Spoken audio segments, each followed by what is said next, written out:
Hello all, ഇന്ന് നമ്മൾ discuss ചെയ്യാൻ പോകുന്നത് വളരെ വ്യത്യസ്തമായിട്ടുള്ള ഒരു ടോപ്പിക്കാണ്.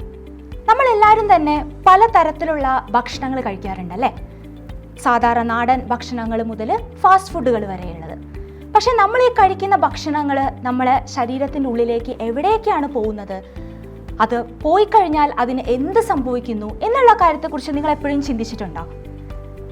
അഥവാ ചിന്തിച്ചാൽ നിങ്ങൾക്ക് ഉത്തരം കിട്ടിയിട്ടുണ്ടോ? അപ്പോൾ അതിനുള്ള ഉത്തരമാണ് നമ്മൾ ഇന്ന് ക്ലാസ്സിലൂടെ കിട്ടാൻ പോകുന്നത്. അപ്പോൾ ഞാൻ പറഞ്ഞു തുടങ്ങുമ്പോൾ തന്നെ നിങ്ങൾക്ക് ഒരുപക്ഷെ മനസ്സിലായിരിക്കാം ഏത് ടോപ്പിക്കാണ് നമ്മൾ ഇന്ന് ഡിസ്കസ് ചെയ്യാൻ പോകുന്നതെന്ന്.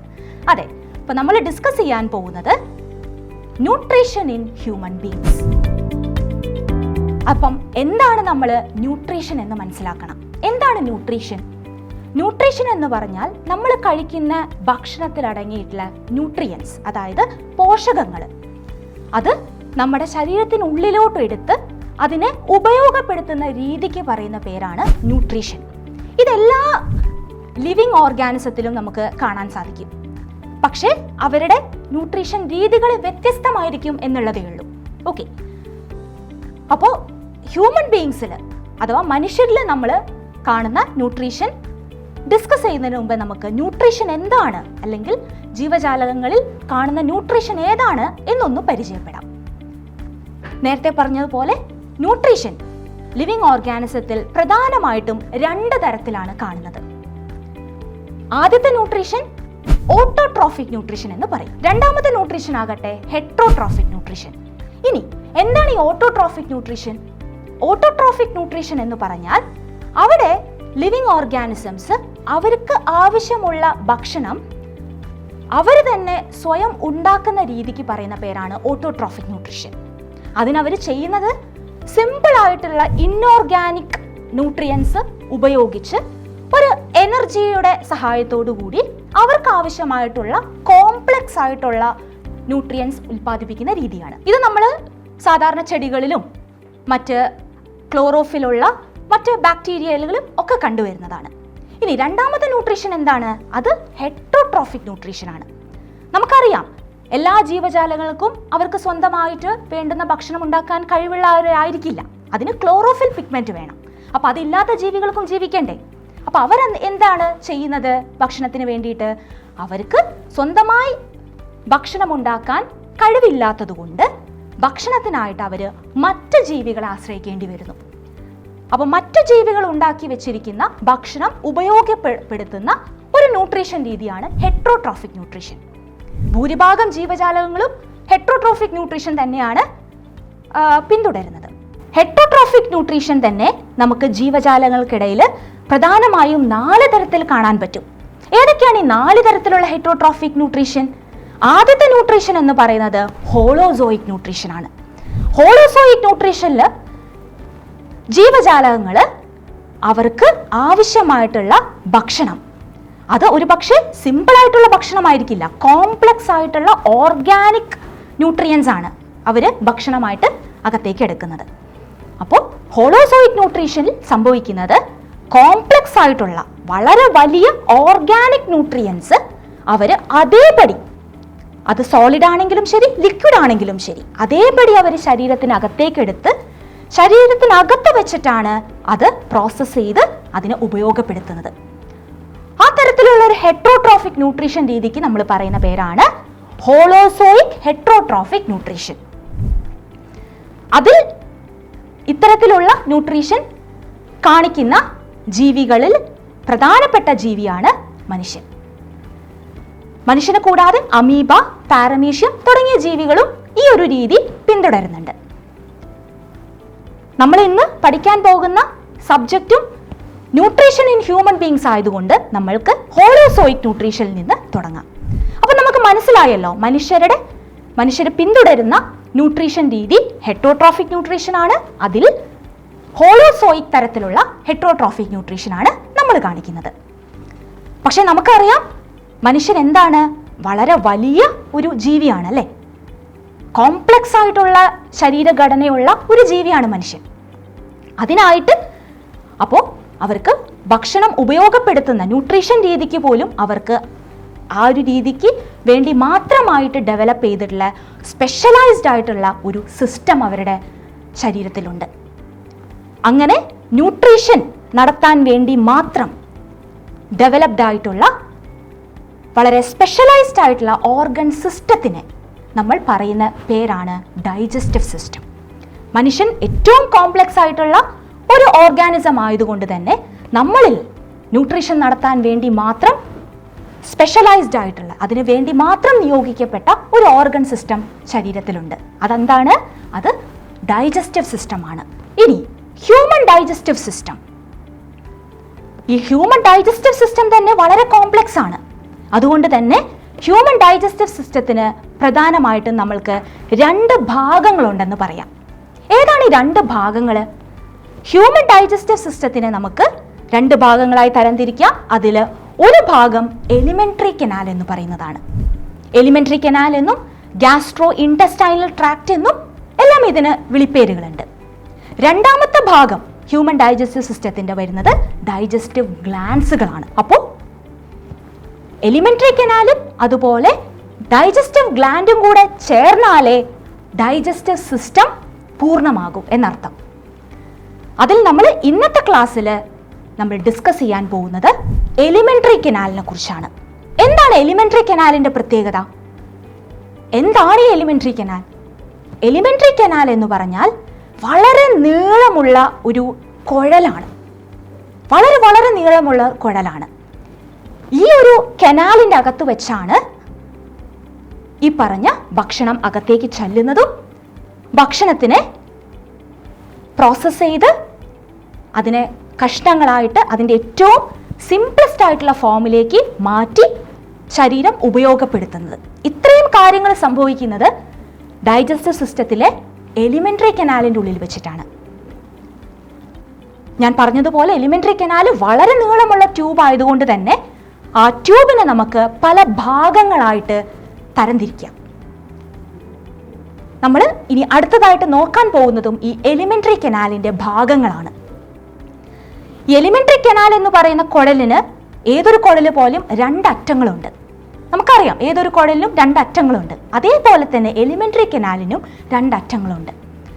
അതിൽ എലിമെന്ററി കനാൽ തുടങ്ങുന്ന ആ ഒരു ഓപ്പണിങ്ങിനെ നമ്മൾ പറയുന്ന പേരാണ് മൗത്ത്. എലിമെന്ററി കനാലിന്റെ ആദ്യ ഭാഗമായിട്ട് വരുന്നതും ഈ പറഞ്ഞ മൗത്ത് തന്നെയാണ്. മൗത്തിലൂടെയാണ് എലിമെന്ററി കനാൽ തുടങ്ങുന്നത് എന്നർത്ഥം. ഇനി മൗത്ത് കഴിഞ്ഞാലോ വരുന്ന അടുത്ത ഭാഗത്തിനെ നമ്മൾ പറയുന്നത് ബക്കൽ കാവിറ്റി എന്നാണ്. ബക്കൽ കാവിറ്റി കഴിഞ്ഞാൽ പിന്നെ അത് അടുത്ത പോർഷൻ തുടങ്ങുന്നത് ഫാരിങ്സിലൂടെയാണ്. അതായത് ബക്കൽ കാവിറ്റി നേരെ ഫാരിങ്സിലേക്കാണ് തുറക്കുന്നത് എന്നർത്ഥം. ഫാരിങ്സ് കഴിഞ്ഞാൽ പിന്നെ അടുത്ത വരുന്ന ഭാഗം ഈസോഫേഗസ് ആണ്. ഈസോഫേഗസ് പിന്നീട് സ്റ്റൊമക് എന്ന് പറയുന്ന ഭാഗത്തിലേക്ക് തുറക്കുകയും സ്റ്റൊമക്ക് അവിടുന്ന് സ്മോൾ ഇൻറ്റസ്റ്റൈൻ എന്ന് പറയുന്ന ഭാഗത്തിലേക്ക് തുറക്കുകയും സ്മോൾ ഇൻറ്റസ്റ്റൈൻ പിന്നീട് ലാർജ് ഇൻറ്റസ്റ്റൈനിലേക്ക് തുറക്കുകയും ലാർജ് ഇൻറ്റസ്റ്റൈൻ പിന്നീട് ഒരു അടുത്ത ഓപ്പണിംഗ് ആയിട്ടുള്ള എയ്നസിലൂടെ പുറത്തേക്ക് പോവുകയാണ് ചെയ്യുന്നത്. ഇങ്ങനെ ഒരു elementary canal, human elementary canal നോക്കിക്കഴിഞ്ഞാൽ പല പല ഭാഗങ്ങളായിട്ട് നമുക്ക് അതിനെ തരംതിരിക്കാം. അപ്പോൾ ഏതൊക്കെയാണ് ആ ഭാഗം? മൗത്തിൽ തുടങ്ങി ബക്കൽ കാവിറ്റിയിലൂടെ ഫാരിങ്സിലൂടെ ഈസോഫേഗസിലൂടെ പോയി സ്റ്റൊമക്കിലൂടെ കടന്ന് സ്മോൾ ഇൻറ്റസ്റ്റൈനിലൂടെ വന്ന് ലാർജ് ഇൻറ്റസ്റ്റൈനിലൂടെ പോയി അവസാനം എയ്നസിലൂടെ പുറത്തേക്ക് തുറക്കുന്നു, ശരീരത്തിന് പുറത്തേക്കൂടെ തുറക്കുന്നു. ഇതാണ് ഹ്യൂമൻ എലിമെന്ററി കനാലിൻ്റെ പല പല ഭാഗങ്ങൾ. ഇനി നമ്മൾ ഓരോ ഭാഗത്തിനെ കുറിച്ചും വളരെ ഡീറ്റെയിൽ ആയിട്ട് ഇവിടെ പഠിക്കും. കാരണം ഓരോ ഭാഗത്തിനും അതിൻ്റേതായ പ്രത്യേകതകളുണ്ട്, അതിൻ്റേതായ സിഗ്നിഫിക്കൻസുകളുണ്ട്. നമ്മൾക്ക് ആദ്യം തന്നെ പഠിക്കാം എലിമെന്ററി കനാലിൻ്റെ ഓപ്പണിംഗ് ആയിട്ടുള്ള മൗത്തിനെ കുറിച്ച്. എന്താണ് മൗത്ത്? മൗത്ത് എന്ന് പറഞ്ഞാൽ നമ്മൾ വായ്ഭാഗം. മൗത്താണ് എലിമെന്ററി കനാലിൻ്റെ സ്റ്റാർട്ടിംഗ് പോർഷൻ. തുടങ്ങുന്നത് മൗത്തിലൂടെയാണ്. ഈ മൗത്ത് എന്ന് പറയുന്ന ഓപ്പണിങ്ങിനെ ചുറ്റിപ്പറ്റി നിൽക്കുന്നത് ചുണ്ടുകളാണ്, ലിപ്സ്. അപ്പർ ലിപ്സും ലോവർ ലിപ്സും കൊണ്ടാണ് മൗത്ത് സറൗണ്ട് ചെയ്തിട്ടുള്ളത്. ഈ മൗത്ത് അകത്തേക്ക് തുറക്കുന്നത് ഒരു ക്യാവിറ്റിയിലൂടെയാണ്. ആ ക്യാവിറ്റിക്ക് നമ്മൾ പറയുന്നത് ബക്കൽ ക്യാവിറ്റി എന്നാണ്. ഈ മൗത്തിലൂടെയാണ്. എന്താണ് മൗത്തിന്റെ ഫങ്ഷൻ? മൗത്തിൻ്റെ ഫങ്ഷൻ, ഈ മൗത്തിലൂടെയാണ് നമ്മൾ ഭക്ഷണം, അതെന്ത് തരം ഭക്ഷണമായിക്കോട്ടെ, നമ്മൾ ഈ എലിമെൻ്ററി കനാലിൻ്റെ അകത്തേക്ക് നമ്മൾ ഇട്ടുകൊടുക്കുന്നത്. അപ്പം മൗത്തിലൂടെയാണ് നമ്മൾ കഴിക്കുന്ന ഏത് ഭക്ഷണവും നമ്മുടെ എലിമെൻ്ററി കനാലിലേക്ക് ചെല്ലുന്നത് എന്നർത്ഥം. നേരത്തെ പറഞ്ഞ പോലെ മൗത്ത് തുറക്കുന്നത് അടുത്ത ഭാഗത്തിലേക്കാണ്, എലിമെൻ്ററി കനാലിൻ്റെ അടുത്ത ഭാഗമായിട്ടുള്ള ബക്കൽ ക്യാവിറ്റിയിലേക്കാണ്. ഇപ്പം നമ്മൾ വായ് തുറന്നു പിടിച്ചു കഴിഞ്ഞാൽ നമുക്ക് ഉള്ളിൽ ഒരു ക്യാവിറ്റി കാണാം. ആ ക്യാവിറ്റിയാണ് നമ്മൾ ബക്കൽ ക്യാവിറ്റി എന്ന് പറയുന്നത്. ഓറൽ ക്യാവിറ്റി എന്നും മറ്റൊരു പേര് കൂടി അതിനുണ്ട്. ഇനി ഈ ബക്കൽ ക്യാവിറ്റി, അത് എങ്ങനെയാണ് ആ ക്യാവിറ്റിയായിട്ട് അവിടെ നിൽക്കുന്നത്? അതിനെ സപ്പോർട്ട് ചെയ്തുകൊണ്ട് ജോസ് ഉണ്ട്. അപ്പർ ജോയും ലോവർ ജോയും. അപ്പർ ജോയും ലോവർ ജോയുമാണ് ഈ ബക്കൽ ക്യാവിറ്റീനെ സപ്പോർട്ട് ചെയ്യുന്നത്. ഇനി സൈഡിൽ ഇരുവശത്തുമായിട്ട് നമ്മുടെ കവിളുകളുണ്ട്, ചീക്സ്. ഇനി ബക്കൽ ക്യാവിറ്റീൻ്റെ ഉള്ളിൽ എന്തൊക്കെയാണുള്ളത്? ബക്കൽ ക്യാവിറ്റിയുടെ ഉൾവശത്തേക്ക് ഉള്ളിലോട്ട് പോയി കഴിഞ്ഞാൽ നമുക്ക് കാണാൻ പറ്റും ബക്കൽ ക്യാവിറ്റിക്ക് മുകളിൽ ഒരു റൂഫ് ഉണ്ട്. ഈ റൂഫ് ഉണ്ടാക്കിയിരിക്കുന്നത് പാലേറ്റ് എന്ന് പറയുന്ന സ്ട്രക്ചർ കൊണ്ടാണ്. നമ്മൾ നാവ് മേൽപോട്ടാക്കുമ്പോൾ നാവ് തട്ടുന്ന, മേൽഭാഗത്ത് തട്ടുന്ന സ്ഥലം ഉണ്ടല്ലോ, അതാണ് പാലേറ്റ്. ഇനി ഈ ബക്കൽ ക്യാവിറ്റിയുടെ താഴ്ഭാഗത്താണ് വളരെ പ്രധാനപ്പെട്ട ഒരു ഓർഗൻ ഉള്ളത്, അത് ടങ്കാണ്. കൂടാതെ ബക്കൽ ക്യാവിറ്റീനെ സപ്പോർട്ട് ചെയ്തും കൊണ്ടുള്ള ഈ ജോസിൽ നമുക്ക് നിരനിരയായിട്ട് പല്ലുകൾ അറേഞ്ച് ചെയ്തിരിക്കുന്നതും കാണാം. ഇനി ഈ ബക്കൽ ക്യാവിറ്റിയുടെ ഉള്ളിൽ തന്നെയാണ് നമുക്ക് 3 പെയർ സലൈവറി ഗ്ലാൻഡ്സ് കാണുന്നത്. അപ്പോൾ ഈ ബക്കൽ ക്യാവിറ്റി എന്ന് പറഞ്ഞാൽ വളരെ മർമ്മപ്രധാനമായിട്ടുള്ള പല സ്ട്രക്ചേഴ്സും ഉൾക്കൊള്ളുന്ന ഒരു ക്യാവിറ്റിയാണ്. എന്തൊക്കെയാണ് ബക്കൽ ക്യാവിറ്റിയിൽ നമ്മൾക്ക് കാണുന്നത്? ടങ്ക് കാണാം, ജോസിന്റെ മേലെ നിരനിരയായിട്ട് അറേഞ്ച് ചെയ്ത് പല്ലുകൾ കാണാം, കൂടാതെ 3 പെയർ സലൈവറി ഗ്ലാൻഡ്സും കാണാൻ പറ്റും. ഇത് വളരെ പ്രധാനപ്പെട്ട സ്ട്രക്ചേഴ്സ് ആയതുകൊണ്ട് ഇവയെല്ലാം നമുക്ക് ഒന്ന് ഡീറ്റെയിൽ ആയിട്ട് എന്താണെന്ന് പരിശോധിക്കാം. ആദ്യമായിട്ട് നമ്മൾ ഡിസ്കസ് ചെയ്യാൻ പോകുന്നത് ടീത്തിനെ കുറിച്ചാണ്. നമുക്കറിയാം ടീത്ത് എവിടെയാണ് കാണുന്നതെന്നല്ലേ? ജോസിൻ്റെ മേലെ അപ്പർ ജോലും ലോവർ ജോലും നിരനിരയായിട്ട് നല്ല ഭംഗിയായിട്ട് ഒരുക്കി വെച്ചിരിക്കുന്ന പോലെയാണ് നമ്മുടെ ബക്കൽ ക്യാവിറ്റീൻ്റെ ഉള്ളിൽ ടീത്ത് കാണുന്നത്. ഇനി നമ്മുടെ ജീവിതകാലത്തിൻ്റെ ഇടയ്ക്ക്, മനുഷ്യനെ സംബന്ധിച്ചോളം നമ്മുടെ ജീവിതകാലത്തിൻ്റെ ഇടയ്ക്ക് നമ്മൾക്ക് 2 സെറ്റ് പല്ലുകൾ വന്നു പോകും അല്ലേ? ആദ്യത്തെ സെറ്റ് വന്നു പോകും, രണ്ടാമത്തെ സെറ്റാണ് നമ്മുടെ ജീവിതകാലം ഉടനീളം നമ്മുടെ കൂടെ ഇരിക്കുന്നത്. അങ്ങനെ കുട്ടിക്കാലത്ത് വന്ന് പിന്നീട് നഷ്ടപ്പെട്ടു പോകുന്ന ആ ആദ്യത്തെ സെറ്റ് പല്ലുകൾക്കാണ് നമ്മൾ മിൽക്ക് ടീത്ത് എന്ന് പറയുന്നത്. മിൽക്ക് ടീത്ത് കൊഴിഞ്ഞതിന് ശേഷം രണ്ടാമതും മുളച്ചു വരുന്ന പല്ലുകൾക്കാണ് നമ്മൾ പെർമനന്റ് ടീത്ത് എന്ന് പറയുന്നത്. അതായത് മനുഷ്യന്റെ ജീവിതകാലത്തിനിടയ്ക്ക് 2 സെറ്റ് പല്ലുകൾ വരുന്നു എന്നർത്ഥം. ആദ്യത്തെ സെറ്റിന് മിൽക്ക് ടീത്ത് എന്നും രണ്ടാമത് വരുന്ന സെറ്റിന് പെർമനന്റ് ടീത്ത് എന്നും പറയുന്നു. ഇനി ഈ ജോസിന്റെ മേലെ നിരനിരയായിട്ട് പല്ലുകൾ അറേഞ്ച് ചെയ്തിരിക്കുന്ന ആ രീതിക്ക് നമ്മൾ പറയുന്ന പേര് ഡെന്റീഷൻ എന്നാണ്. ഇനി ഈ ഡെന്റീഷനിൽ നമുക്ക് പ്രധാനമായിട്ടും ഹ്യൂമൻ ഡെന്റീഷനിൽ നമുക്ക് പ്രധാനമായിട്ടും 4 തരത്തിലുള്ള പല്ലുകൾ കാണാൻ സാധിക്കും. ഇനി ഏതൊക്കെയാണ് ഈ 4 തരത്തിലുള്ള പല്ലുകൾ? അതിൽ ആദ്യത്തെ പല്ല് ഇൻസിസേഴ്സ് ആണ്. നമ്മുടെ മുൻ നിരയിൽ കാണുന്ന പല്ലുകൾ ഇൻസിസേഴ്സ് ആണ്. അതിന് തൊട്ടടുത്തായിട്ട് കാണുന്നത് പല്ലുകൾക്ക് പറയുന്ന പേര് കനൈൻസ് എന്നാണ്. അതിന് തൊട്ടടുത്തായിട്ട് കാണുന്നത് പ്രീമോളാസ്. ഏറ്റവും ഉൾഭാഗത്തായിട്ട് കാണുന്ന പല്ലുകൾക്ക് പറയുന്ന പേര് മോളാർ എന്നാണ്. ഇനി ഈ 4 പല്ലുകളും കാഴ്ചയിലും അവരുടെ ഫങ്ഷൻസിലും ഒക്കെ വളരെ വ്യത്യസ്തരായിട്ടുള്ളവരാണ്. ആദ്യത്തെ പല്ലായിട്ടുള്ള ഇൻസിസേഴ്സ് അത് ഭക്ഷണ പദാർത്ഥങ്ങളെ കട്ട് ചെയ്യാൻ വേണ്ടി ഉള്ള പല്ലുകളാണ്. ഭക്ഷണം കഴിക്കുന്നത് ഏതാണെങ്കിലും അതുവെ കട്ട് ചെയ്ത് ഏറ്റവും ചെറിയ കഷ്ണങ്ങളാക്കാൻ സഹായിക്കുന്ന പല്ലുകളാണ് ഇൻസിസേഴ്സ്. കനൈൻസ് എന്ന് പറയുന്ന പല്ലുകൾ അവർ ഭക്ഷണങ്ങളെ ടയർ ചെയ്യാൻ വേണ്ടി സഹായിക്കുന്ന പല്ലുകളാണ്. അതുകൊണ്ട് തന്നെ വളരെ കൂർത്ത തരത്തിലുള്ള ഒരു സർഫസ് ആണ് കനൈൻസിനുള്ളത്. ഇനി മൂന്നാമത്തെ പല്ലുകളായിട്ടുള്ള പ്രീമോളാസ് അവർക്ക് കുറച്ചും കൂടെ ഫ്ലാറ്റ് ആയിട്ടുള്ള സർഫസ് ഉള്ള പല്ലുകളാണ്. എന്തിനാണ് ഈ ഫ്ലാറ്റ് സർഫസ്? അതിന് കാരണം അവരുടെ ഫങ്ഷൻസ് തന്നെയാണ്. പ്രീമോളാസ് ചെയ്യുന്നത് നമ്മൾ കഴിക്കുന്ന ഭക്ഷണത്തെ അരച്ചെടുക്കുന്നതാണ്. അപ്പം അരയ്ക്കാൻ വേണ്ടിയിട്ടാണ് ആ ഫ്ലാറ്റ് ആയിട്ടുള്ള സർഫസ് പ്രീമോളാസിന് നൽകിയത്. ഇതേപോലെ തന്നെയാണ് നമ്മുടെ നാലാമത്തെ പല്ലുകളായിട്ടുള്ള മോളാസും. അതും നമ്മൾ കഴിക്കുന്ന ഭക്ഷണ പദാർത്ഥങ്ങളെ അരച്ച് ഏറ്റവും പേസ്റ്റ് രൂപത്തിൽ അതിനെ മാറ്റിയെടുക്കാൻ വേണ്ടിയിട്ടുള്ള പല്ലുകളാണ് മോളാസ്. ഇങ്ങനെ 4 വ്യത്യസ്ത ജോലികൾ ചെയ്യുന്ന 4 തരം പല്ലുകളാണ് നമുക്ക് നമ്മുടെ ഹ്യൂമൻ ഡെന്റീഷന്റെ ഭാഗമായിട്ട് കാണാൻ പറ്റുന്നത്. ഇനി 4 പല്ലുകളും കൃത്യമായ കണക്കുണ്ട്.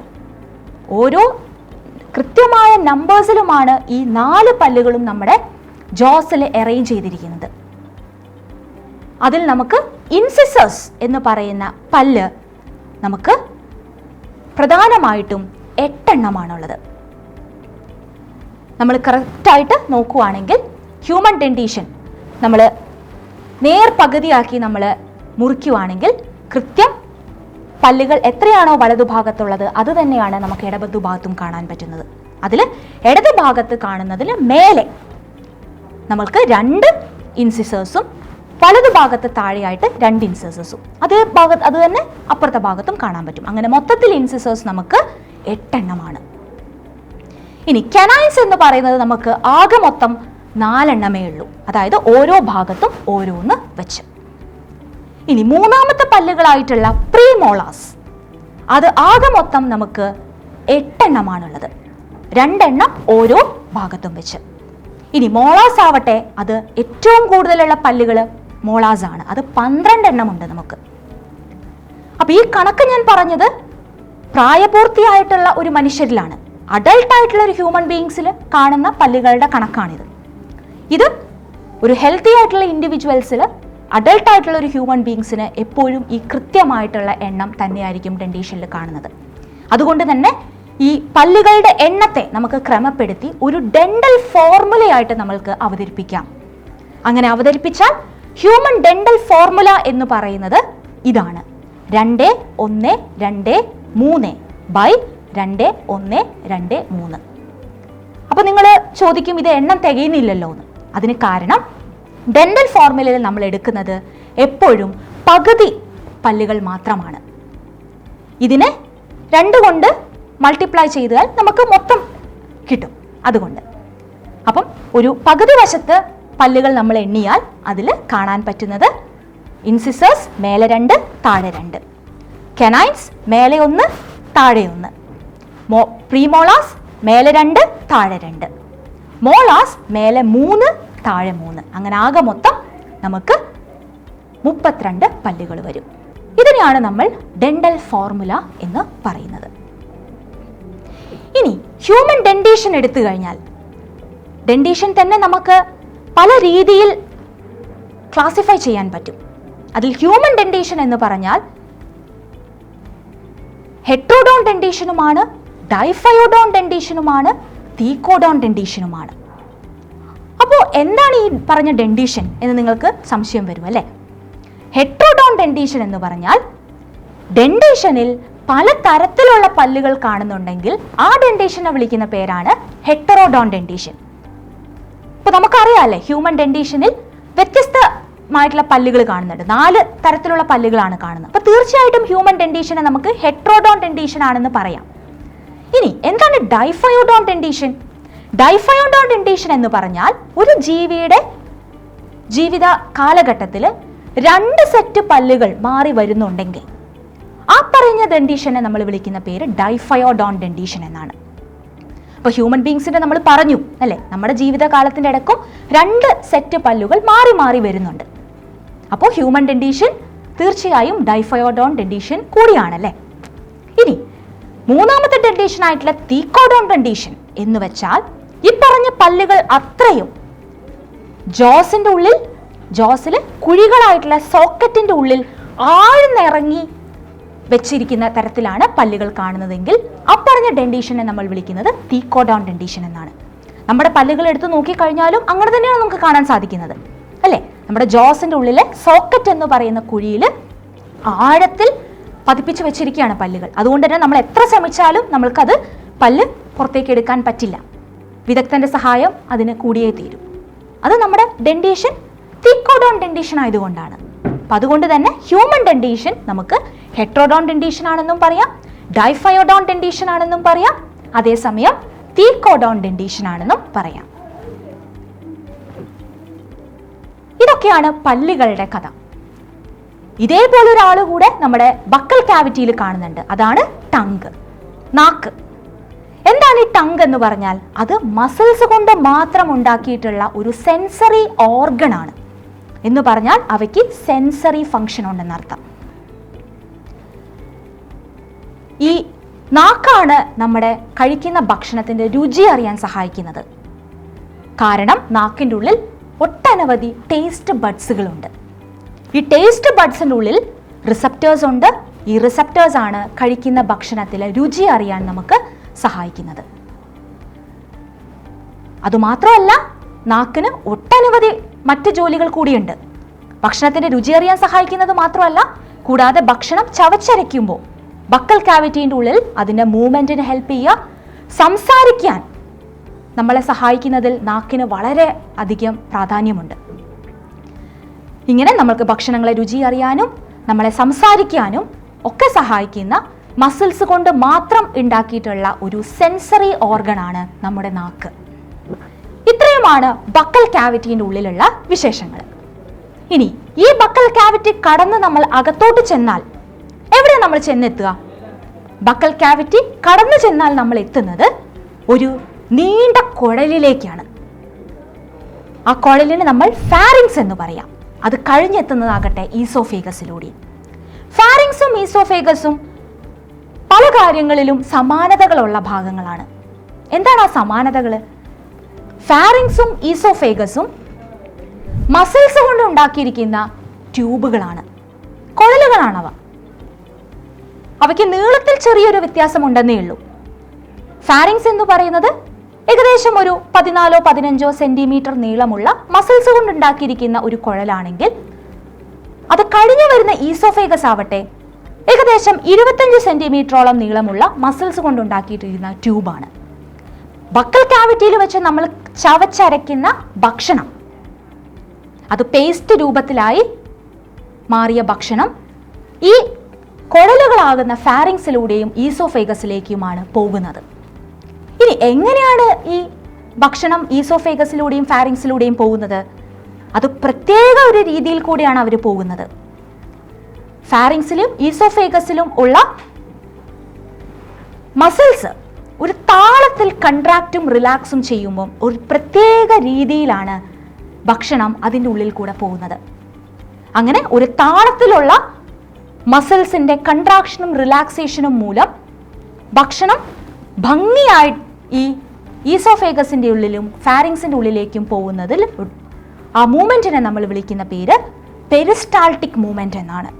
ഇനി പെരിസ്റ്റാൾട്ടിക് മൂവ്മെൻറ്റിലൂടെ ഭക്ഷണം ഈ പറഞ്ഞ ഫാരിങ്സിലൂടെയും ഈസോഫേഗസിലൂടെയും പോകുമ്പോൾ ആ മൂവ്മെൻറ്റിന് കുറച്ചും കൂടെ ഒരു സ്മൂത്ത്നെസ് കൊടുക്കാൻ വേണ്ടിയിട്ട് ഈ പറഞ്ഞ കുഴലുകളുടെ ഉള്ളിലുള്ള ലൈനിങ്ങിൽ അവർ മ്യൂക്കസ് ഉണ്ടാക്കുന്നുണ്ട്. മ്യൂക്കസ് കുറച്ചും കൂടെ അവർക്ക് ഒരു സ്മൂത്ത്നെസ് കൊടുക്കും. അത് കാരണം വളരെ ഭംഗിയായി വളരെ ഈസിയായി പെരിസ്റ്റാൾട്ടിക് എന്ന് പറയുന്ന താളത്തിലുള്ള മസിൽസിൻ്റെ മൂവ്മെൻറ്റ് മൂലം ഭക്ഷണം വളരെ സുഖമായിട്ട് ഫാരിങ്സിലൂടെ ഇറങ്ങി ഈസോഫേഗസിലൂടെ എത്തുന്നു. ഇനി പെരിസ്റ്റാൾട്ടിക് മൂവ്മെൻറ്റിന് മറ്റൊരു പ്രത്യേകത കൂടിയുണ്ട്. ഈ മൂവ്മെൻറ്റ് താഴോട്ടേക്കാണ് മൂവ്മെൻറ്റ് വരുന്നത്, അല്ലേ? നമ്മൾ ചവച്ചിറക്കുന്ന ഭക്ഷണം നേരെ താഴോട്ടേക്കാണ് പോകുന്നത്. പക്ഷെ താഴോട്ടേക്കാണ് അതിൻ്റെ മൂവ്മെൻ്റ് എങ്കിലും ഒരിക്കലും നമ്മുടെ ഗുരുത്വാകർഷണം, ഗ്രാവിറ്റി അതിനെ ഇൻഫ്ലുവൻസ് ചെയ്യുന്നില്ല. എന്ന് പറഞ്ഞാൽ നിങ്ങൾ തലകുത്തി നിന്ന് ഭക്ഷണം ഇറക്കിയാലും അത് കൃത്യമായി താഴോട്ട് തന്നെ പോവുകയും ചെയ്യും. അതാണ് പെരിസ്റ്റാൾട്ടിക് മൂവ്മെൻറ്റിൻ്റെ ഒരു പ്രത്യേകത. ഇനി പെരിസ്റ്റാൾട്ടിക് മൂവ്മെൻറ്റ് വഴി ഭക്ഷണം ബക്കൽ കാവിറ്റിയിൽ നിന്ന് ഫാരിങ്സിലൂടെ ഇറങ്ങി താഴോട്ട് ഈസോഫേഗസിലൂടെ പോകുന്നു എന്ന് പറഞ്ഞു. ഇനി എങ്ങോട്ടാണ് ഇവർ പോകുന്നത്? ഈ ഇറക്കിയ ഭക്ഷണം നേരെ ചെന്നെത്തുന്നത് അടുത്ത എലിമെന്ററി കനാലിൻ്റെ ഭാഗമായിട്ടുള്ള സ്റ്റൊമക്കിലേക്കാണ്. സ്റ്റൊമക്ക് വളരെ പ്രധാനമായിട്ടുള്ള ഒരു ഭാഗമാണ് എലിമെൻ്ററി കനാലിൻ്റെ. എലിമെൻ്ററി കനാൽ എന്ന് പറയുന്ന ഓർഗൻ സിസ്റ്റത്തിൻ്റെ ഓർഗനാണ് സ്റ്റൊമക്ക്. സത്യത്തിൽ എന്താണ് ഈ സ്റ്റൊമക്ക്? സ്റ്റൊമക്ക് എന്ന് പറയുന്നത് ഒരു സഞ്ചിയാണ്, മസിൽസ് കൊണ്ട് ഉണ്ടാക്കിയിട്ടുള്ള ഒരു സഞ്ചി. ഈ സഞ്ചിയിലേക്കാണ് ഈസോഫേഗസിൽ നിന്ന് ഇറങ്ങി വരുന്ന ഭക്ഷണം നേരെ ചെന്നെത്തുന്നത്. അവിടെ തന്നെ കുറച്ച് നേരം ആ ഭക്ഷണം അവിടെ നിൽക്കും, ശേഖരിച്ചു വെക്കും. അങ്ങനെ ഭക്ഷണം അല്പനേരത്തേക്ക് ശേഖരിച്ചു വെക്കാനുള്ള മസിൽസ് കൊണ്ടുണ്ടാക്കിയ ഒരു സഞ്ചിയാണ് സ്റ്റൊമക്ക് എന്ന് നമുക്ക് പറയാം. ഇനി ഈ സ്റ്റൊമക്ക് എന്ന് പറയുന്നത് ഒരു പ്രത്യേക ഷേപ്പിലുള്ള ഓർഗനാണ്. ഈ സ്റ്റൊമക്കിന് തന്നെ 4 ഭാഗങ്ങളുണ്ട് കേട്ടോ. അതായത് ഈസോഫേഗസ് ചെന്നിറങ്ങുന്ന ഭാഗം, ആ ഭാഗത്തിനെ നമ്മൾ കാർഡിയാക് ഭാഗം എന്ന് പറയും. കാർഡിയാക് ഭാഗം, കാർഡിയാക് ഭാഗത്തിലേക്കാണ് ഈസോഫേഗസ് നേരെ ചെന്നിറങ്ങുന്നത്. കാർഡിയാക് ഭാഗം കഴിഞ്ഞാൽ പിന്നെ താഴോട്ട് വരുന്ന ഭാഗം ബോഡിയാണ്. അതാണ് ഏറ്റവും വലിയ ഭാഗം. ബോഡിക്ക് മേലെ കാണുന്ന ഭാഗം അതാണ് ഫണ്ടസ് ഭാഗം. ഈ ബോഡി കഴിഞ്ഞാൽ പിന്നെ വരുന്ന അവസാനത്തെ ഭാഗത്തിന് പൈലോറസ് എന്നാണ് നമ്മൾ പറയുന്നത്. ഇങ്ങനെ സ്റ്റൊമക്കിനെ തന്നെ നമുക്ക് 4 ഭാഗങ്ങളായിട്ട് തരംതിരിക്കാം. ഈസോഫേഗസ് വന്നിറങ്ങുന്ന ഭാഗം കാർഡിയാക് ഭാഗം, സ്റ്റൊമക്ക് അവസാനിച്ച് അടുത്ത ഭാഗത്തിലേക്ക് ചേരുന്ന ആ അവസാന ഭാഗത്തിന് പൈലോറസ് ഭാഗം എന്ന് പറയും. ഇതിൽ കാർഡിയാക് ഭാഗത്തിൽ പൈലോറസ് ഭാഗത്തിലും നമുക്ക് ഭക്ഷണത്തിൻ്റെ പോക്കിനെ നിയന്ത്രിക്കാൻ വേണ്ടി സ്ഫിങ്ക്റ്റേഴ്സ് കാണാൻ സാധിക്കും. കാർഡിയാക് ഭാഗത്തിൽ കാണുന്ന ആ റെഗുലേറ്ററിന് നമ്മൾ പറയുന്നത് കാർഡിയാക് സ്ഫിങ്ക്റ്റർ എന്നാണ്. അതേപോലെ സ്റ്റൊമക്ക് കഴിഞ്ഞു വരുന്ന ഭാഗമായിട്ടുള്ള പൈലോറസ് ഭാഗത്തും ഇതുപോലൊരു റെഗുലേറ്റർ നമുക്ക് കാണുന്നുണ്ട്. ആ റെഗുലേറ്ററിന് നമ്മൾ പറയുന്ന പേര് പൈലോറിക് സ്ഫിങ്ക്റ്റർ എന്നാണ്. അപ്പം നിങ്ങൾ ചോദിക്കും, എന്തിനാണ് ഈ റെഗുലേറ്റർ അവിടെ വെച്ചിരിക്കുന്നത്? എന്താണ് അതിൻ്റെ ആവശ്യമുണ്ട്. കാരണം ഈസോഫേഗസ് എന്ന് പറയുന്ന വളരെ മെലിഞ്ഞ നീണ്ട കുഴലിലൂടെ ഭക്ഷണം നേരെ താഴോട്ടെത്തുന്നത് വളരെ വിശാലമായിട്ടുള്ള സഞ്ചി പോലത്തെ സ്റ്റൊമക്കിലേക്കാണ്. തിരിച്ചൊരു പോക്ക് അതിന് സംഭവിക്കാം. അതൊഴിവാക്കാൻ വേണ്ടിയാണ് താഴേക്ക് ഇറങ്ങി വരുന്ന ഭക്ഷണത്തെ നിയന്ത്രിക്കാൻ വേണ്ടി കാർഡിയാക് സ്ഫിങ്ക്റ്റർ അവിടെ വെച്ചിരിക്കുന്നത്. അതേപോലെ തന്നെ സ്റ്റൊമക്കിൽ കുറച്ച് സമയം ശേഖരിച്ച് വെച്ചിരിക്കുന്ന ഭക്ഷണം ആ സമയം കഴിഞ്ഞ് അടുത്ത ഭാഗത്തേക്ക് നീങ്ങാൻ തുടങ്ങുമ്പോൾ നമ്മളതിനെ ഒന്ന് റെഗുലേറ്റ് ചെയ്യേണ്ട ആവശ്യമുണ്ട്. ഇല്ലെങ്കിൽ വളരെ വിശാലമായിട്ടുള്ള ഒരു സഞ്ചിയിൽ നിന്ന് നേരെ അടുത്ത ഭാഗം ഒരു കുഴലാണ്, അതിലൂടെ പോകുമ്പോൾ ബുദ്ധിമുട്ട് അനുഭവപ്പെടും. അതുകൊണ്ട് വളരെ സാവധാനം കുറച്ച് ആയിട്ട് സ്റ്റൊമക്കിൽ നിന്ന് ഭക്ഷണം അടുത്ത ഭാഗത്തിലേക്ക് കൊണ്ടുവരാൻ വേണ്ടി അവിടെ ഒരു നിയന്ത്രണത്തിൻ്റെ ആവശ്യമുണ്ട്. അത് നിയന്ത്രിക്കാൻ വേണ്ടിയിട്ടാണ് നമുക്ക് പൈലോറസ് എന്ന് പറയുന്ന ഭാഗത്തിൽ ഒരു റെഗുലേറ്റർ ആയിട്ടുള്ള പൈലോറസ് സ്ഫിങ്ക്റ്റർ കാണപ്പെടുന്നത്. ഇതൊക്കെയാണ് സ്റ്റൊമക്കിൻ്റെ വിശേഷങ്ങൾ. ഇനി സ്റ്റൊമക്കിൻ്റെ ഉള്ളിലുണ്ട് കേട്ടോ വിശേഷങ്ങൾ. എന്താണത്? സ്റ്റൊമക്കിൻ്റെ ഉള്ളിൽ, ഈ സഞ്ചിക്ക് ഉള്ളിലെ ഇന്നർ ലൈനിങ്ങിൽ നമ്മൾക്ക് വളരെ പ്രധാനപ്പെട്ട ഒരു ഗ്ലാൻസ് കാണുന്നുണ്ട്. അതിൻ്റെ പേര് ഗ്യാസ്ട്രിക് ഗ്ലാൻസ് എന്നാണ്. ഇത്രയൊക്കെയാണ് സ്റ്റൊമക്കിൻ്റെ വിശേഷങ്ങൾ. ഇനി ഈ സ്റ്റൊമക്ക് കടന്നു ചെന്നാൽ വരുന്ന അടുത്ത ഭാഗം ഏതാണെന്ന് അറിയാമോ? അതാണ് സ്മോൾ ഇൻറ്റെസ്റ്റൈൻ. സ്മോൾ ഇൻറ്റെസ്റ്റൈൻ ഒരു റെക്കോർഡുണ്ട് കേട്ടോ. എന്താണ് റെക്കോർഡ്? ഈ പറഞ്ഞ സ്മോൾ ഇൻറ്റെസ്റ്റൈൻ ആണ് എലിമെൻ്ററി കനാലിലെ ഏറ്റവും നീളം കൂടിയ ഭാഗം.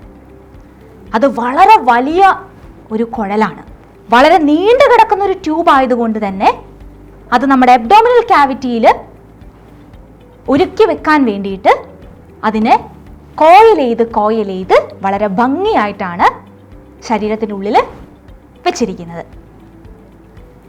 ഈ ഏറ്റവും നീളം കൂടിയ ഭാഗമായിട്ടുള്ള സ്മോൾ ഇൻറ്റെസ്റ്റൈൻ, അതിനെ നമുക്ക് 3 ഭാഗങ്ങളായിട്ട് തരംതിരിക്കാം. അതിൽ സ്റ്റൊമക്ക് കഴിഞ്ഞു വരുന്ന സ്മോൾ ഇൻറ്റെസ്റ്റൈൻ്റെ ആദ്യ ഭാഗത്തെയാണ് നമ്മൾ ഡിയോഡിനം എന്ന് പറയുന്നത്. ഡിയോഡിനത്തിൻ്റെ ഒരു സി ഷേപ്പിൽ വരുന്ന ഒരു ഭാഗമാണ്. ഈ ഡിയോഡിനത്തിലേക്കാണ് തൊട്ടടുത്ത് കിടക്കുന്ന ലിവറിൻ്റെയും പാൻക്രിയാസിൻ്റെയും ഒക്കെ ഡക്ട്സ് വന്ന് ചേരുന്നത്. പ്രധാനമായിട്ടുള്ള ഡൈജഷൻ നടക്കുന്നതും അവിടെ തന്നെ. ഈ ഡിയോഡിനം കഴിഞ്ഞു വരുന്ന സ്മോൾ ഇൻറ്റസ്റ്റൈൻ്റെ രണ്ടാമത്തെ ഭാഗം അഥവാ മധ്യഭാഗം എന്ന് പറയാവുന്നത് ജജനത്തിനെയാണ്. ജജനം ഒരു വ്യത്യസ്തമായ പേരല്ലേ? ആ പേര് വരാനൊരു കാരണമുണ്ട്. ജജനം എന്ന വാക്കിനർത്ഥം എംപ്റ്റി എന്നാണ്. കാരണം മരണാനന്തരം ഒരു മനുഷ്യൻ മരിച്ചു കഴിഞ്ഞാൽ ഈ ജജനം എന്ന് പറയുന്ന ഭാഗത്ത് നമുക്ക് ഭക്ഷണാവിഷ്ടങ്ങളും ഒന്നും കാണാൻ പറ്റില്ല, ഒഴിഞ്ഞുകിടക്കും. ഈ ഒഴിഞ്ഞുകിടക്കുന്ന ഭാഗം എന്ന് പറയുന്ന അർത്ഥത്തോടു കൂടിയാണ് നമ്മൾ ലാറ്റിൻ ഭാഷയിൽ നിന്ന് എടുത്ത പേരാണ് ജജനം. അതാണ് ആ പേരിൻ്റെ പിന്നിലുള്ള കഥ. എന്തായാലും ജജനം നമ്മുടെ സ്മോൾ ഇൻറ്റസ്റ്റൈൻ്റെ മധ്യഭാഗം, ഏകദേശം ഒരു 2.5 മീറ്ററോളം നീളം വരുന്ന ഭാഗമാണ് ജജനം. തൊട്ട് മുമ്പിൽ കിടക്കുന്ന ഡിയോഡിനം പക്ഷെ അത്രയൊന്നും നീളമില്ല കേട്ടോ. ഏകദേശം ഒരു 25 സെൻറ്റിമീറ്റർ മാത്രം നീളമുള്ള ഒരു സി ഷേപ്ഡ് ആകൃതിയിലുള്ള ഒരു ഭാഗം. പക്ഷേ അടുത്ത് കിടക്കുന്ന ജജനമാവട്ടെ 2.5 മീറ്ററോളം നീളമുള്ള വലിയ ഒരു ട്യൂബാണ്. ജജനം കഴിഞ്ഞാൽ പിന്നെ വരുന്ന സ്മോൾ ഇൻറ്റസ്റ്റൈൻ്റെ അവസാന ഭാഗത്തിനെ നമ്മൾ ഇലിയം എന്നാണ് വിളിക്കുക. ഇലിയത്തിന് കൂടുതൽ നീളമുള്ള ഭാഗമാണ്. സ്മോൾ ഇൻറ്റസ്റ്റൈനിലെ ഭാഗങ്ങളിൽ വെച്ച് ഏറ്റവും നീളം കൂടിയ ഭാഗം ഇലിയമാണ്. ഏകദേശം 3.5 മീറ്ററോളം നീളം വരും ഇലിയം ഭാഗം. ഈ ഇലിയം എന്ന് പറയുന്ന ഭാഗത്തോടുകൂടി സ്മോൾ ഇൻറ്റസ്റ്റൈൻ അവസാനിക്കുകയാണ്. ഞാൻ പറഞ്ഞു സ്മോൾ ഇൻറ്റസ്റ്റൈൻ എന്ന് പറയുന്നത് എലിമെൻ്ററി കനാലിലേക്കും വെച്ച് ഏറ്റവും നീളം കൂടിയ ഭാഗമാണെന്ന്, അല്ലേ? പക്ഷേ ഈ സ്മോൾ ഇൻറ്റസ്റ്റൈൻ്റെ നീളം അത് ഓരോ ജീവിയുടെയും അവരുടെ ഭക്ഷണ രീതിക്കനുസരിച്ചാണ് നീളത്തിലെ ഏറ്റക്കുറച്ചിലുകൾ വരും. അതായത് ഒരു സസ്യ ബുക്ക് ആയിട്ടുള്ള ജീവിക്ക് അവരുടെ സ്മോൾ ഇൻറ്റസ്റ്റൈൻ്റെ നീളം വളരെ വളരെ കൂടുതലായിരിക്കും. അതിന് കാരണം കഴിക്കുന്ന ഭക്ഷണത്തിൽ അടങ്ങിയിരിക്കുന്ന സെല്ലുലോസിനെ ദഹിപ്പിക്കാൻ വേണ്ടിയിട്ട് ആവശ്യമായിട്ടുള്ള എൻസൈമുകൾ നമ്മുടെ ശരീരത്തിലില്ല. അതുകൊണ്ട് തന്നെ സെല്ലുലോസിൻ്റെ ദഹനം ചെയ്യുന്നത് നമ്മുടെ ഈ സ്മോൾ ഇൻറ്റസ്റ്റൈനിലുള്ള ചില സൂക്ഷ്മജീവികളാണ്. സൂക്ഷ്മജീവികൾ ദഹനം നടത്തുന്നതുകൊണ്ട് തന്നെ അവർക്ക് കുറച്ചധികം സമയം വേണം.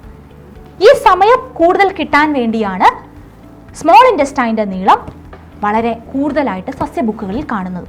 കാരണം സ്മോൾ ഇൻറ്റസ്റ്റൈൻ്റെ നീളം അത്രയും കൂടിയാൽ അത്ര നേരം കൂടെ ഭക്ഷണം അതിൻ്റെ ഉള്ളിൽ നിൽക്കും. ആ സമയം കൊണ്ട് സൂക്ഷ്മാണുക്കൾക്ക് അത് എളുപ്പം ദഹിപ്പിക്കാൻ പറ്റും. ആ ഒരു സൂത്രമാണ് ഈ നീളക്കൂടുതലിന് കാരണം. പക്ഷെ അതേസമയം നമ്മൾ മാംസബുക്കുകളിൽ നോക്കിക്കഴിഞ്ഞാൽ അവരുടെ സ്മോൾ ഇൻറ്റസ്റ്റൈൻ്റെ നീളം വളരെ വളരെ കുറവായിരിക്കും. അതെന്താ അങ്ങനെ? കാരണം മാംസബുക്കുകൾ കഴിക്കുന്ന ഭക്ഷണത്തിൽ കൂടുതലും പ്രോട്ടീനുകളാണ് അടങ്ങിയിരിക്കുന്നത്. ഭാഗ്യവശാൽ പ്രോട്ടീൻ ദഹിപ്പിക്കാനുള്ള എൻസൈംസ് ധാരാളം നമ്മുടെ ബോഡിയിലുണ്ട്. അതുകൊണ്ട് എൻസൈംസ് വളരെ പെട്ടെന്ന് തന്നെ പ്രവർത്തിക്കുന്നതുകൊണ്ട് അധിക സമയം ആവശ്യമില്ലാത്തതുകൊണ്ട് സ്മോൾ ഇൻറ്റസ്റ്റൈൻ്റെ നീളം കുറഞ്ഞാലും കുഴപ്പമില്ല, അതിൻ്റെ ആവശ്യമില്ല. കുറേ സമയം ഭക്ഷണം അതിനുള്ളിൽ കിടക്കേണ്ട ആവശ്യമില്ലാത്തതുകൊണ്ട് മാംസബുക്കുകളുടെ സ്മോൾ ഇൻറ്റസ്റ്റൈൻ വളരെ നീളം കുറവായിരിക്കും. ഇതാണ് സ്മോൾ ഇൻറ്റസ്റ്റൈൻ്റെ നീളത്തിൻ്റെ ഒരു കൗതുകം. ഇനി ഈ സ്മോൾ ഇൻറ്റസ്റ്റൈന് വളരെ പ്രധാനപ്പെട്ട മറ്റൊരു ഫംഗ്ഷൻ കൂടിയുണ്ട്. എന്താണത്? സ്മോൾ ഇൻറ്റസ്റ്റൈനിൽ വെച്ചിട്ടാണ് നമ്മുടെ ഭക്ഷണത്തിൽ അടങ്ങിയിരിക്കുന്ന എല്ലാ പോഷകങ്ങളും അവസാനമായി മുഴുവനായിട്ട് ദഹിപ്പിക്കപ്പെടുന്നത്. അതുകൊണ്ട് തന്നെ നമ്മൾ സ്മോൾ ഇൻറ്റസ്റ്റൈനെ വിളിക്കുന്ന പേര് സൈറ്റ് ഓഫ് കംപ്ലീറ്റ് ഡൈജഷൻ എന്നാണ്. ദഹനം പൂർണ്ണമായും അവസാനിക്കുന്നത് സ്മോൾ ഇൻറ്റസ്റ്റൈനിൽ വെച്ചാണെന്ന് ചുരുക്കം. ഇതാണ് സ്മോൾ ഇൻറ്റസ്റ്റൈൻ എന്ന് പറയുന്ന എലിമെൻ്ററി കനാലിലെ ഏറ്റവും നീളം കൂടിയ ഭാഗത്തിൻ്റെ കാര്യങ്ങൾ. ഈ സ്മോൾ ഇൻറ്റസ്റ്റൈൻ്റെ അവസാന ഭാഗമായിട്ടുള്ള ഇലിയം അത് നേരെ ചെന്ന് ജോയിൻ ചെയ്യുന്നത് എലിമെൻ്ററി കനാലിൻ്റെ അടുത്ത ഭാഗത്തിലേക്കാണ്, അതായത് ലാർജ് ഇൻറ്റസ്റ്റൈനിലേക്കാണ്.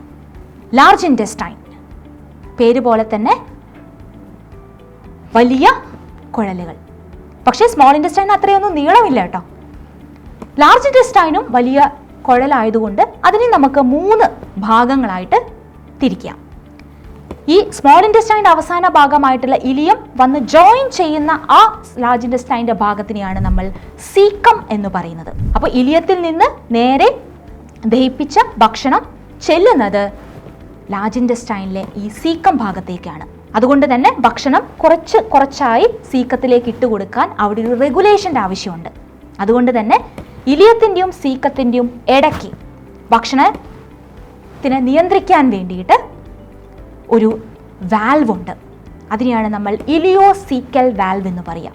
ഈ ഇലിയോസീക്കൽ വാൽവാണ് പതുക്കെ കുറച്ചായി ദഹിപ്പിച്ച ഭക്ഷണം ഇലിയത്തിൽ നിന്ന് സീക്കത്തിലേക്ക് ഇട്ട് കൊടുക്കുന്നത്. ഈ സീക്കത്തിൻ്റെ തൊട്ട് താഴെയായിട്ടാണ് ഒരു വിരലോളം വലുപ്പമുള്ള വേർമിഫോം അപ്പൻഡിക്സ് എന്ന് പറയുന്ന ഒരു ഭാഗം നമുക്ക് കാണാൻ പറ്റും അല്ലേ. നമ്മുടെ ആൻസിസ്റ്റേഴ്സിൽ ഒക്കെ വളരെ ശക്തമായിട്ടുള്ള ജോലികൾ ചെയ്തുകൊണ്ടിരുന്ന, പക്ഷെ നമ്മളിൽ എന്തോ കാരണങ്ങൾ കൊണ്ട് ഇപ്പോൾ പ്രത്യേക ഒരു പരിഗണനയൊന്നും കിട്ടാതെ, പ്രത്യേകമായിട്ടുള്ള ജോലികളൊന്നും ചെയ്യാതെ ഒരു ഫങ്ഷൻലെസ് ആയിട്ട് നമ്മൾ പറയുന്ന വെസ്റ്റീജിയൽ ഓർഗനാണ് ഈ വേർമിഫോം അപ്പൻഡിക്സ്. വെസ്റ്റീജിയൽ ഓർഗൻ ആണോ എന്നുള്ള കാര്യത്തിൽ ഇപ്പോഴും ചില തർക്കങ്ങളുണ്ട് കേട്ടോ. ഈ അടുത്തിടെ വന്ന റിസർച്ച് പ്രകാരം പറയുന്നത് വേർമിഫോം അപ്പൻഡിക്സ് ഒരു വെസ്റ്റീജിയൽ ഓർഗൻ അല്ല, അതിനും ജോലികളുണ്ട്. ദഹനത്തിനെ നിയന്ത്രിക്കുന്ന അല്ലെങ്കിൽ ദഹനത്തിനെ കൂടുതൽ എളുപ്പമാക്കുന്ന പല സൂക്ഷ്മാണുക്കളും വേർമിഫോം അപ്പൻഡിക്സിൽ ഉണ്ട് എന്നാണ് പറയുന്നത്. അതുകൊണ്ട് തന്നെ അത് ഫങ്ഷൻ ഉള്ള ഒരു ഓർഗനാണ് എന്നും വാദങ്ങളുണ്ട്. അതവിടെ നിൽക്കട്ടെ. എന്തായാലും ഭക്ഷണം ഇലിയോസീക്കൽ വാൽവിലൂടെ നേരെ ചെന്ന് സീക്കത്തിലേക്ക് എത്തുന്നു. സീക്കത്തിൽ നിന്ന് പിന്നെ ഭക്ഷണത്തിൻ്റെ ആ ഒരു ഡയറക്ഷൻ നമ്മൾ നോക്കിയാൽ മനസ്സിലാക്കുന്നത്, സീക്കത്തിൽ നിന്ന് നേരെ പിന്നെ പോകുന്നത്, ഡൈജസ്റ്റഡ് ആയിട്ടുള്ള ഫുഡ് പോകുന്നത് മേലേക്കാണ്.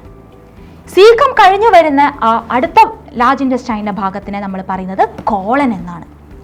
കോളനാണ് ലാർജ് ഇൻറ്റസ്റ്റൈനിലെ ഏറ്റവും വലിയ ഭാഗം. അതുകൊണ്ട് തന്നെ കോളനെ വീണ്ടും നമുക്ക് പല ഭാഗങ്ങളായിട്ട് തിരിക്കാം. സീക്കം കഴിഞ്ഞ് പിന്നെ കോളൻ നേരെ മേലേക്കാണ് പോകുന്നത്. മേലേക്ക് പോകുന്ന കോളൻ്റെ ഭാഗത്തിനെ നമ്മൾ എസെൻഡിങ് കോളൻ എന്നാണ് പറയുന്നത്. എസെൻഡിങ് കോളൻ കഴിഞ്ഞാൽ പിന്നെ കോളൻ നേരെയാണ് പോകുന്നത്. ആ ഭാഗത്തിനെയാണ് നമ്മൾ ട്രാൻസ്വേഴ്സ് കോളൻ എന്ന് പറയുന്നത്. ട്രാൻസ്വേഴ്സ് കോളൻ കഴിഞ്ഞാൽ പിന്നെ കോളൻ നേരെ താഴോട്ടേക്ക് പോയി തുടങ്ങും. താഴോട്ടേക്ക് നീണ്ടു കിടക്കുന്ന കോളൻ്റെ ഭാഗത്തിനെ നമ്മൾ പറയുന്നത് ഡിസെൻഡിങ് കോളൻ എന്നാണ്. അത് കഴിഞ്ഞ് പിന്നെ കോളൻ്റെ ഭാഗം അല്പം ചെരിവോട് കൂടിയാണ് താഴോട്ടേക്ക് വരുന്നത്. ആ ചെരിവുള്ള കോളത്തിൻ്റെ ഭാഗത്തിനെ നമ്മൾ സിഗ്മോയിഡ് കോളൻ എന്നാണ് പറയുന്നത്. അങ്ങനെ നമ്മൾ നോക്കിക്കഴിഞ്ഞാൽ കോളന് 4 ഭാഗങ്ങളുണ്ടെന്ന് പറയാം. സീക്കം കഴിഞ്ഞ് മേലേക്ക് നീണ്ടു കിടക്കുന്ന എസെൻഡിങ് കോളൻ, അത് കഴിഞ്ഞ് നേരെ പോകുന്ന ട്രാൻസ്വേഴ്സ് കോളൻ, അത് കഴിഞ്ഞ് താഴോട്ടേക്ക് പോകുന്ന ഡിസെൻഡിങ് കോളൻ, അത് കഴിഞ്ഞ് അല്പം ചെരിവോടുകൂടി വരുന്ന സിഗ്മോയിഡ് കോളൻ. ഇത് കഴിഞ്ഞാൽ പിന്നെ മൂന്നാമത്തെ ഭാഗം തുടങ്ങുകയായി. ലാർജ് ഇൻറ്റസ്റ്റൈൻ്റെ മൂന്നാമത്തെ ഭാഗമാണ് റെക്ടം. റെക്ടം വളരെ ചെറിയ ഒരു ഭാഗമാണ് കേട്ടോ. ഇനി ഈ ലാർജ് ഇൻറ്റസ്റ്റൈനിൽ എന്താണ് ലാർജ് ഇൻറ്റസ്റ്റൈൻ്റെ ഫങ്ഷൻ? എന്താണ് ലാർജ് ഇൻറ്റസ്റ്റൈൻ ചെയ്യുന്നത്? ലാർജ് ഇൻറ്റസ്റ്റൈനിൽ വെച്ചിട്ടാണ് നമ്മൾ ദഹനം കഴിഞ്ഞിട്ടുള്ള ഭക്ഷണത്തിനെ, ഡൈജസ്റ്റഡ് ഫുഡിലുള്ള വെള്ളത്തിനെയും മറ്റ് മിനറൽസിനെയും വലിച്ചെടുക്കുന്നത്. ഡൈജസ്റ്റഡ് ഫുഡിലുള്ള വാട്ടറും മിനറൽസും പ്രധാനമായിട്ടും ബ്ലഡിലേക്ക് വലിച്ചെടുക്കുന്നത് ലാർജ് ഇൻറ്റസ്റ്റൈനിൽ വെച്ചാണ്. ഇനി ഈ അബ്സോർപ്ഷന് വേണ്ടിയിട്ട് ലാർജ് ഇൻറ്റസ്റ്റൈനിൽ ഒരു പ്രത്യേകമായിട്ടുള്ള ഒരുക്കങ്ങളൊക്കെ നടത്തിയിട്ടുണ്ട് കേട്ടോ. എന്താണവ? ലാർജ് ഇൻറ്റസ്റ്റൈൻ്റെ ഉള്ളിൽ ഇന്നർ ലൈനിങ്ങിൽ നമുക്ക് ഒരുപാട് വിരലുകൾ പോലെയുള്ള ചില സ്ട്രക്ചേഴ്സ് കാണാൻ പറ്റും.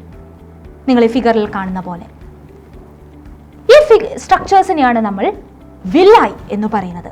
വില്ലായി വീണ്ടും പല ചെറിയ ചെറിയ സ്ട്രക്ചേഴ്സായി മൈക്രോ വില്ലായി ആയിട്ടും മാറിയിട്ടുണ്ട്. ഈ വില്ലായി എന്ന് പറയുന്ന വില്ലായി, മൈക്രോ വില്ലായി, ഈ സ്ട്രക്ചേഴ്സ് എന്തിനാണ്? ഈ സ്ട്രക്ചേഴ്സ് ആണ് കൂടുതൽ സർഫസ് ഏരിയ ഉണ്ടാക്കുന്നത്. സർഫസ് ഏരിയ കൂടിക്കഴിഞ്ഞാൽ എന്താണ് ഗുണം? കൂടുതൽ ന്യൂട്രിയൻസ് നമുക്ക് അബ്സോർബ് ചെയ്യാൻ പറ്റും. അപ്പോൾ എളുപ്പം കൂടുതൽ ന്യൂട്രിയൻസ് അബ്സോർബ് ചെയ്യാൻ വേണ്ടിയിട്ട് ഇങ്ങനെ സർഫസ് ഏരിയ കൂടണം. അതിനാണ് ഇൻറ്റസ്റ്റൈൻ്റെ ഉള്ളിൽ ഇത്തരമുള്ളൊരു സജ്ജീകരണം. അപ്പോൾ മൈക്രോവില്ലായി എന്ന് പറയുന്ന ഈ വിരൽ പോലെയുള്ള സ്ട്രക്ചേഴ്സാണ് ഇൻറ്റസ്റ്റൈനിൽ എത്തി നിൽക്കുന്ന ഡൈജസ്റ്റഡ് ഫുഡിലുള്ള മിനറൽസും വാട്ടറും അബ്സോർബ് ചെയ്യുന്നത് ലാർജ് ഇൻറ്റസ്റ്റൈനിൽ വെച്ച്. ഇതൊക്കെയാണ് ലാർജ് ഇൻറ്റസ്റ്റൈൻ.